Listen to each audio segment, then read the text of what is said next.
You ever open your own front door and realize you're the only person in the house who didn't get the memo yet? That was me. I walked in after work expecting leftovers and bad TV, and instead I find two grown men standing in my living room like they co-signed the mortgage.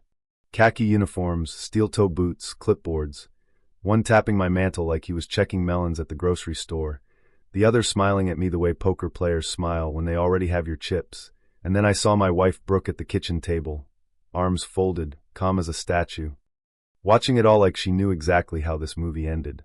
Right there I knew two things. This wasn't a real inspection, and those guys had absolutely no idea who my wife actually was. Let me back up a sec. We live in Cedar Ridge, one of those picture-perfect suburbs where the lawns look airbrushed, and somebody will absolutely report you if your trash stays out 12 minutes too long. HOA country, not the friendly barbecue kind either. I'm talking rulebook thicker than a Bible, mailbox dents treated like felonies, and an HOA president who strutted around like she was mayor, judge, and executioner of acceptable exterior paint colors. Her name was Cynthia Vale. Imagine a woman who wears a blazer to walk her dog, pearls, perfect hair, smile sweet enough to rot teeth until you disagree with her, then suddenly it's all razor edges behind the grin. She loved polite people, which was unfortunate, because I am aggressively polite. Chronic peacekeeper. Overthinker. The kind of guy who apologizes when someone bumps into me. Brooke's the opposite, quiet, direct, scary calm. She doesn't start fights, but she absolutely finishes them. The whole mess started with a red notice slapped across our front door like a scarlet letter. Fire hazard. Mandatory inspection. Immediate compliance. Big bold font, fake official seal, dramatic enough to spike your blood pressure before your coffee even kicks in. And it wasn't just us. Half the street had the same notice, like the neighborhood got branded overnight. I peeled ours off, adhesive sticking to my fingers, walked inside, dropped it on the table. Apparently we're a fire hazard now. I joked, except my voice didn't sound like joking. Brooke read it once, then again slower. Set it down carefully. This isn't county paperwork, she said quietly. Someone's pretending. I looked out toward the cul-de-sac. Cynthia's house sat there like a throne room. Brooke didn't accuse her directly, but she didn't have to. Someone who likes control, she said. 10 minutes later, right on cue, Cynthia strolls down the sidewalk with a clipboard, smiling like she'd just delivered Christmas. Tapping doors, gesturing at those red notices, telling everyone it was a routine safety measure. And that word cooperate, man, that word made my blood pressure hum. Next day she shows up at our door with that metronome knock, 3 precise taps, like intimidation practice. She starts talking before I even invite her in. Safety priority, contracted fire inspection team noncompliance means daily penalties. Smooth, rehearsed, confident. Brooke stepped behind me then, silent. Cynthia gave her this quick assessing look, like she was judging furniture. Perhaps you can help your husband understand, Cynthia said sweetly. Brooke's voice stayed calm. Who exactly authorized these inspections? Cynthia dodged.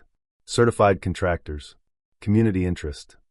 Affordable remédiation solution. That last phrase, affordable solutions, yeah, that was the tell. This wasn't safety. It was a shakedown with clipboards. And the neighborhood started folding fast. I watched Tom Miller across the street, big guy, loud voice, not the type to scare easy, arguing with those khaki inspectors on his porch. 15 minutes later he's signing papers while his wife clutches their baby like a shield. He caught my eye after, just shook his head. $500 a day if we don't comply, he muttered. By lunchtime Cynthia had a folding table set up near the cul-de-sac like a ticket booth. Checks changing hands, neighbors lined up, drills whining in the background to sell the illusion. Fear is persuasive, you know what I mean? Nobody wants to be the house that burns down because they refused an inspection. I started marching toward her, fists clenched, and Brooke grabbed my arm. Not yet, she whispered. Let her talk. That's when she dropped the twist I never saw coming. She looked at me steady and said, Ryan, there's a reason I don't get nervous around uniforms. I'm a county fire captain. I run actual inspections. I write the real citations. I blinked like my brain needed a reboot. My wife, the quiet one who hates drama, had basically been sitting on a professional trump card this whole time.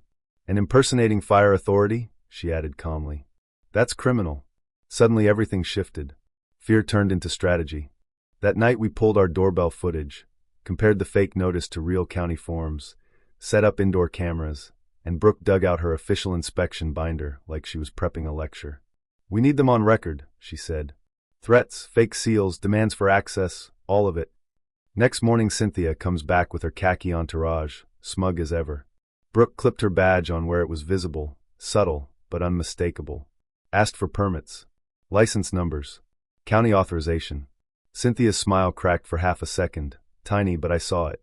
No paperwork appeared. Instead we got deflection, then annoyance, then the classic HOA escalation. Email blast labeling us non-compliant. Daily fines announced. Our address highlighted like we were a public health hazard.